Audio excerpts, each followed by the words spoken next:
Hello, everybody. Buddy Webb, Midland, Texas. I was asked many times, why did they shoot you? Well, why questions are hard to answer until we get arrested, but there are some possible motives for murder. I'm going to go over them here. It's going to be hard to squeeze it in 10 minutes. I'll do my best. Said the evidence is irrefutable. Somebody standing under my home shot me from point blank range by surprise. They had stolen my cell phone and disconnected my home phone lines before shooting me and then listened to me scream for help, waiting for me to bleed out and die.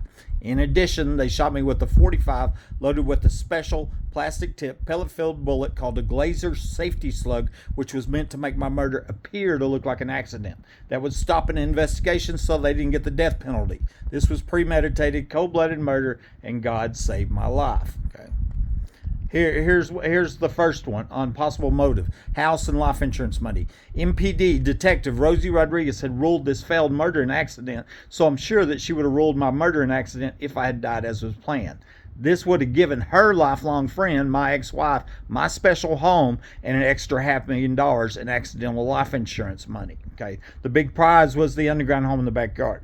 I had filed divorce 5 days before being shot, and she had taken my life insurance books when we separated a few weeks earlier. Her former boyfriend, Arthur Welch, posted on Facebook and said they overheard her planning to steal life insurance with overheard her talking to her police friends to steal life insurance. Another lady told me about an underground casino here that the high rollers go to, and that may have been in the underground home in the backyard. All these are motives for murder.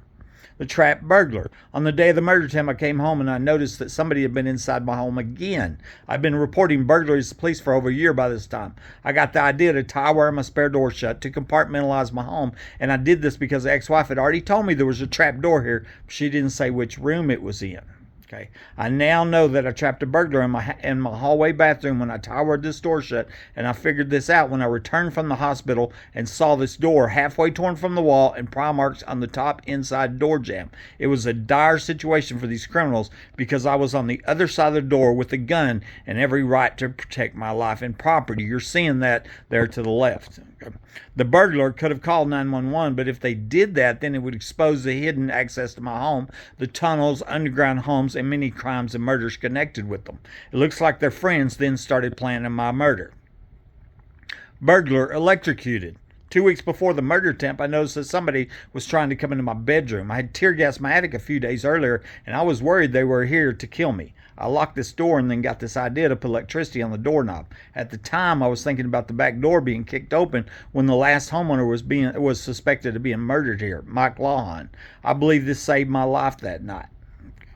2 weeks later, I was shot with my phone lines cut in a pre-planned murder attempt. And when I returned from the hospital, I checked the obituaries to see if anybody had died this day. I saw where a 33-year-old landman named Matt Hyman had died on the same day. I could see landmen at the underground oil show parties, but I didn't know how he died or where. Okay. I posted this theory on Facebook, and his former sister-in-law, Natalie Sherry Hyman, told me that Matt had died of a surprise heart failure with no known previous problems. Electricity stops the heart. She also said he died that evening at the same time I had electricity in my doorknob. The only witness was his wife, Leslie Hyman. We're going to hear more about her in a minute. And then two of his friends, Chris Mertz and Brian Hillman, threatened me. They were desperate to stop me from asking questions. These two have smeared my name online for several years, and one day at the grocery store, Brian Hillman came up to me and said, "You better watch your back." I said, "Is that a threat?" And he said, "Yes, it is." I believe that Matt's friends saw him get electrocuted, but instead of calling 911 to help save his life, they chose to let him die so they wouldn't be arrested for breaking into my home. MPD Detective Rosie Rodriguez gave me the clue that confirmed my suspicion that Matt had died inside my house. At the ER, minutes after I'd been shot, I was telling her about time wiring my spare door shut, and she gets angry and says in a smart tone of voice, "Did you put electricity on it?" This out of place question told me she knew about me putting electricity in my doorknob 2 weeks earlier. I've wondered if Matt's friends were trying to blame me for Matt dying and revenge was the motive for murder. Brian Hillman married Leslie, the widow, the only witness to Matt's death. I asked him where he was at on January 28, 2012, the night of the murder attempt, but he said he didn't remember. Okay.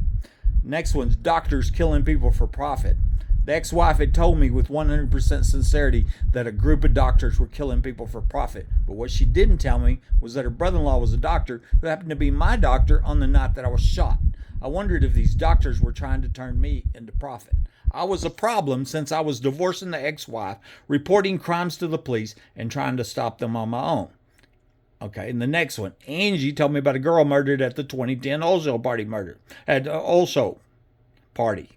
My friend Angie McGee Hurley told me about a young girl that she saw crying at the Olso parties because she didn't want to pee, and then told me this girl didn't wake up the next day. I tried to get Angie to report this murder, but she was afraid and said that high-level police were also at those parties. Tisha Brumley later told me that the Olso parties were in the underground homes, and based on old Google Maps, one of them is located in my backyard. Maybe they wanted to kill me because I found out about this murder of that girl. Lied to about my mom's death. My mom died the month before the murder attempt, and I figured out that my dad lied about what happened that night. I reported this. That was my late dad. I reported this to the Hobbs Police and Lee County Sheriff's Office a couple weeks before I was shot. I told them that I couldn't see anybody in my family hurting mom, but I could see the criminals in Midland doing it. And I know for a fact that, I was lied to. Something fishy going on over there, and that's my mom. Big deal. Okay, people in the attic all over the nation. I first reported people in the attic in January 2011, and a year later I was shot with burglar alarms going to the attic. I've now documented more than 50 other homeowners reporting people in the attic. It's going on all over the nation. This is nationwide organized crime that has been hidden from the public. This could also be the motive for murder. Okay, I'm going to show you some pictures here. Okay, on this one, I got this message. There's a game room here that all the high officials go to, and bet money, and win money and whatever else is they do down there, the P word, okay? So there's one of them. And CAD programmer Layla O'Brien told me it was a $7.35 million project on permit, okay? It was called the Safe Houses, okay? Put in for the bushes. In my backyard right here is one of the underground homes. You can see it right here on the old Google Maps, and there's a tunnel coming from the Home Depot store.